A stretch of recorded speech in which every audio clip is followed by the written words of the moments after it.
The leader after the compulsories was 23-year-old New Yorker Dan Hayden, Marine tough, former Arizona State star. Bart Connor, the top gymnast in the world all-arounds, was Hayden in Rotterdam. Yeah, Dan was 22nd in Rotterdam, and one of the reasons why he didn't place higher, even though he had a great meet, was the fact that he didn't have enough difficulty in his floor routine and in his vault. And much of the reason for that, of course, is because he's had some serious ankle injuries and hasn't been able to beef up his tumbling skills. But you can see here as he finishes on floor, really good, strong punch. He seems to be very healthy and very confident right now.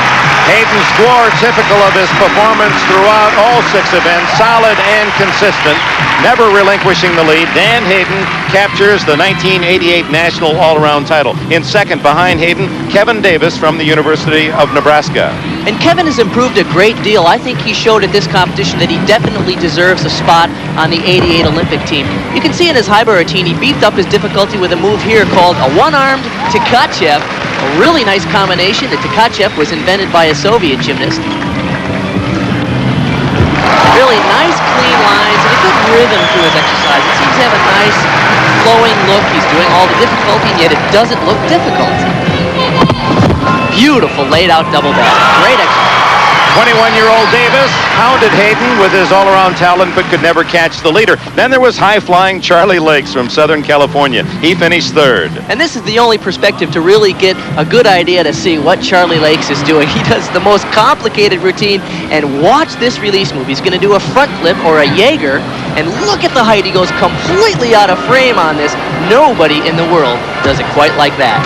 Lakes looking to become the first black to compete for the United States in the Olympic Games. That's right, because back in 1980, Ron Gallimore made the team, but that, of course, was the year that we boycotted. Look at the beautiful line in the air on that layout double back. Oh, my. No one more spectacular than Charlie Lakes. And then we had a relative youngster challenging for an Olympic spot, just 18, Lance Ringnold from Albuquerque. He finished in a tie for 6th. And so many of us thought that even though Lance is a great young gymnast, that he could perhaps not be quite ready for 1988. He was going to be the new generation of U.S. gymnastics, although he proved here that he is really a contender for this year's team. Ringnold scoring well on what was considered his weakest event, the rings. He really shows a nice combination of excellent strength work as well as good swing, and that's difficult for an 18-year-old. You usually don't see very many 18-year-olds with that kind of upper body strength and that kind of control of the rings. Look at that dismount, laid out double back. A great young gymnast. So can the Olympic rings be within his young grasp? So the United States all-around champion 1988, Dan Hayden, former star at Arizona State. By the way, his twin brother Dennis finished 11th. The other top gymnast for the United States as we look ahead to the Olympics, Kevin Davis is 2nd. Charlie Lakes finishes 3rd. Davis's Nebraska teammate Tom Schlesinger tied with Curtis Holdsworth for 4th, and Lance Ringnold and Wes Suter shared 6th. And we also had a personal story of courage and triumph here in Houston. Last October, Tim Daggett shattered his right leg on a vault in the World Championships in Rotterdam. Many felt it was the end of his career. But this 1984 Olympian refuses to give up. He did not participate in the vault in these championships, but showed he is still a major factor in other events. Tim Daggett. Last up on the parallel bar. There's a peach to a handstand. Now watch this, drop peach with a half to a handstand. That is so hard and so well done. Back upright straddle cut. After a giant straddle cut. Look at the nice rhythm. See, Tim has a good feel for pressing the handstand with a nice smooth rhythm and then banging a back toss 2 in a row right to the handstand. Now you know Tim's thinking this one right here. Studs handstand, here it comes. Tuck double back. Nails the leg. Tim Daggett nails that dismount.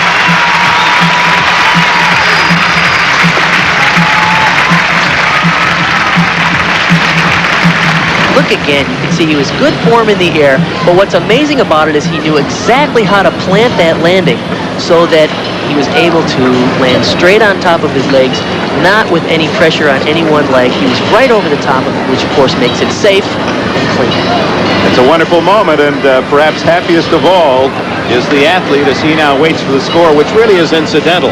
I mean, he satisfied himself that, at least for the parallel bars, that he could compete on an Olympic level, and that leg would take the jolt of all the force coming out of a difficult dismount. And as you mentioned, Dick, Tim is taking event by event. He's got parallel bars, as you mentioned now. He's got parallel bars. One judge gave him a 10 bar. How about that?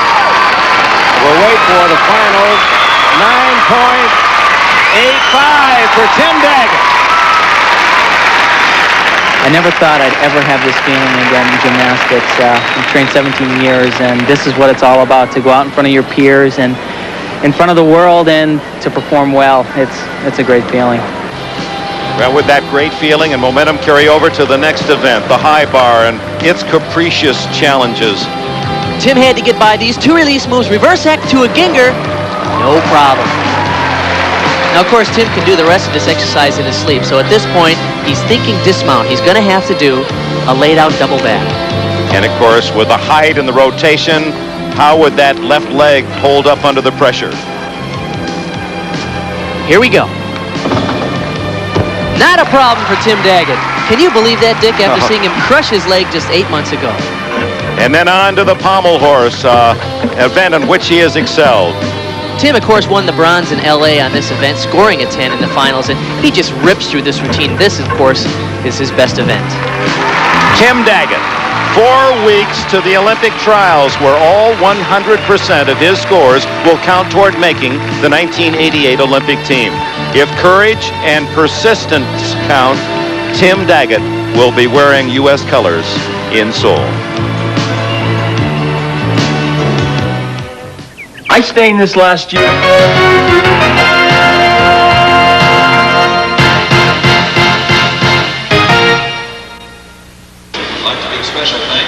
Back at the McDonald's U.S. Gymnastics Championships.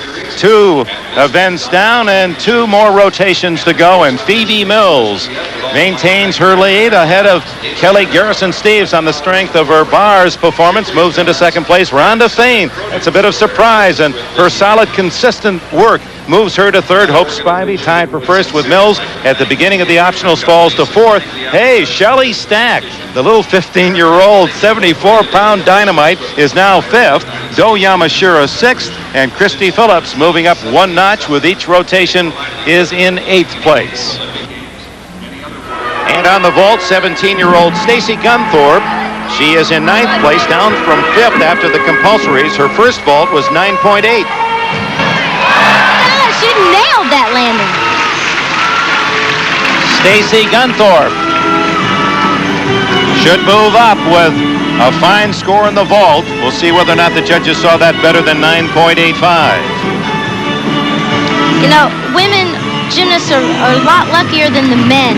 We have 2 chances to nail that vault. And if the first one's off a little bit, we concentrate more on the second one to just nail it.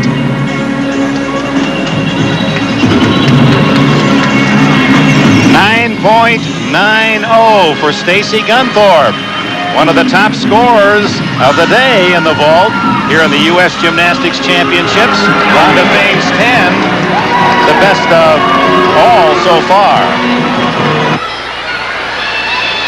Now in the third event of the 4 in the optionals, and maintaining her lead throughout, Phoebe Mills with the one event that raises nightmares for every female gymnast, the balance beam. Watching her routines and training, warm-ups, she can be brilliant in this event. Oh, she is excellent on balance beam. And if I had to pick one gymnast to perform balance beam in a pressure situation, Dick, Phoebe would be my pick. She is calm, cool, and collected. You can just see the confidence in her face when she gets up on the beam.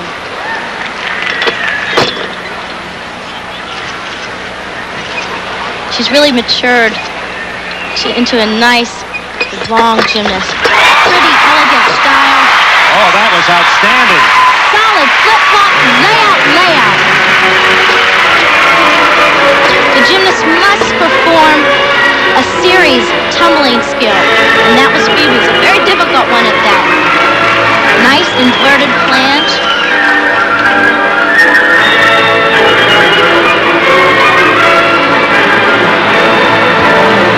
nice sense of continuity about her performance.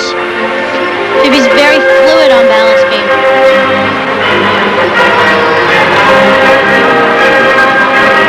It's the required full turn.